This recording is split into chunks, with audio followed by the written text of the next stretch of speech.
hea kohvik on avatud laupäeval kella 11 kella 5-ni. No, kui keegi tuleb natuke hiljem, kui midagi alles on, siis saab ikka. Kohvikus on, nagu siit tagant näha, et lastele on igasugust tegevust, batuut on ka olemas. Kõige väiksematele leiame mingid joonistamis- ja mänguasjad ka veel, et on nendel ka tegevust.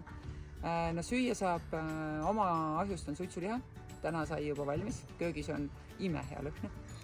Sellest on võileivad, suitsulihasalat, külmpraad, siis on pirukaid, rabarberikooki, oma tehtud rabarberi limonaad, mis on siirupist, on oma põõsast rabarberid on kõik ära tehtud. Siis on maja magustoit on selline jäätis maasikatega meil, mis on üks laste lemmikuid, jäätise kokteili, jalapeno grillvorstid, Tammetaru barbecue omad on, et need teeme ka, eelmine aasta said need ka kõik otsa, päris äkilised olid.